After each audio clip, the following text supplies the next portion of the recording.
Don't tell that to the media, though.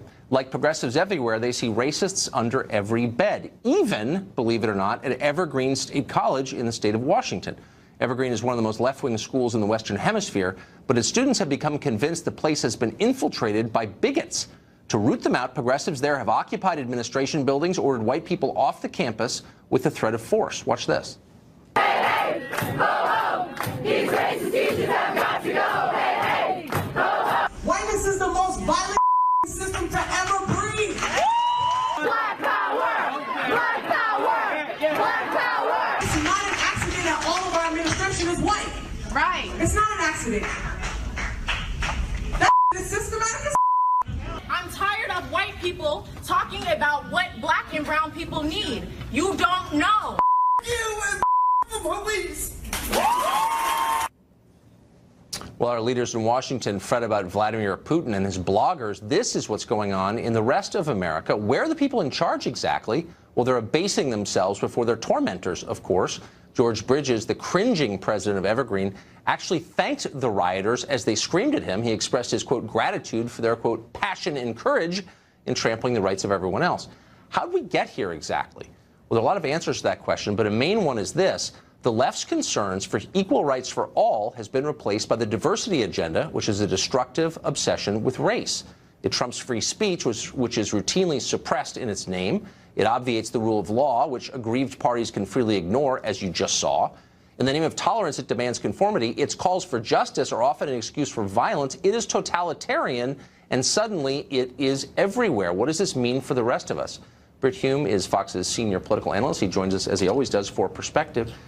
Britt, it seems like this is accelerating. It does to me. It seems that way to me, too, Tucker. And I think it's fair to say that free speech is kind of the old gray mare of campus life now. It ain't what it used to be.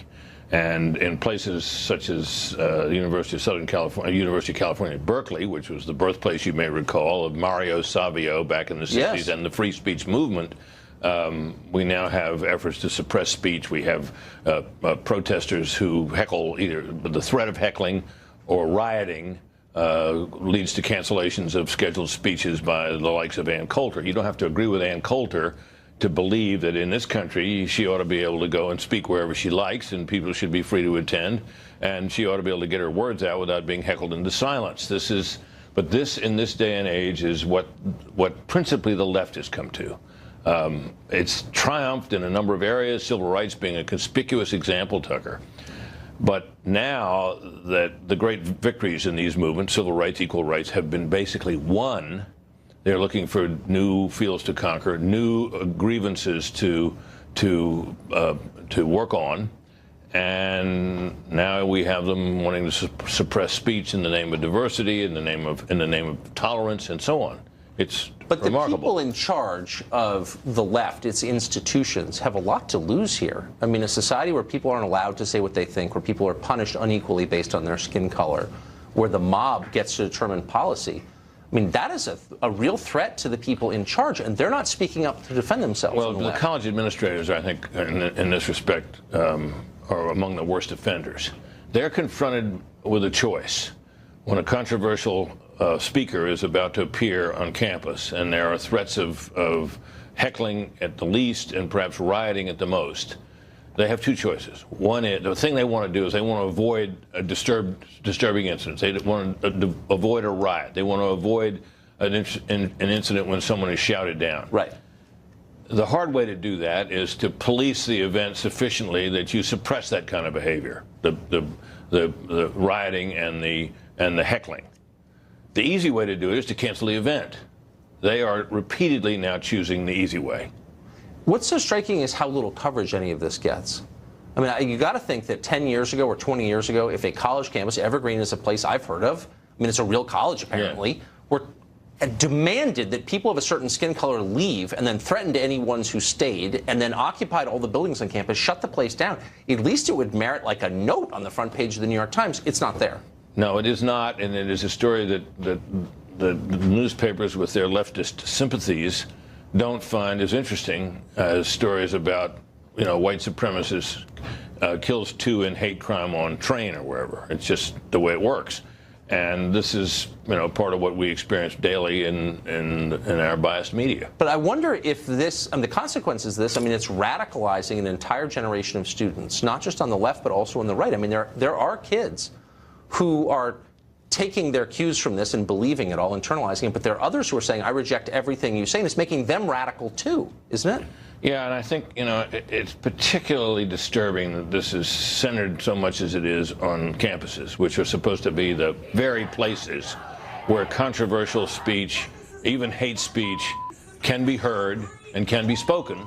And that the idea has always been the answer to speech you don't like is speech you do like. Right. Combat ideas with ideas, combat bad ideas with better ones, and so on.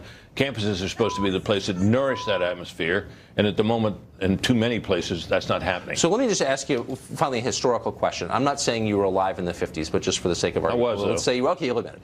So the 50s are presented historically as a period of total conformity in American life, where everyone had to act the same way, under threat of punishment.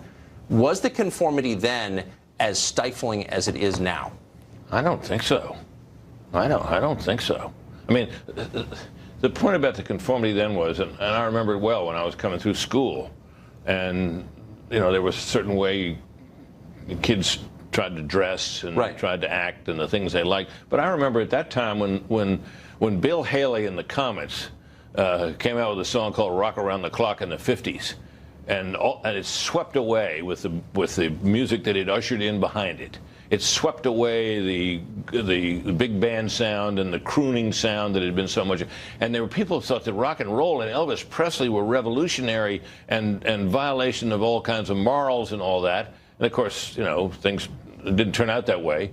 But there was cultural change and upheaval in those days too. It's just we look back on it now, it all seems rather tame. That's because the responses to it were largely civilized. What we're looking at now is cultural change, and a lot of it is not civilized. I think that's exactly the distinction. Britt Hume, thank you for that.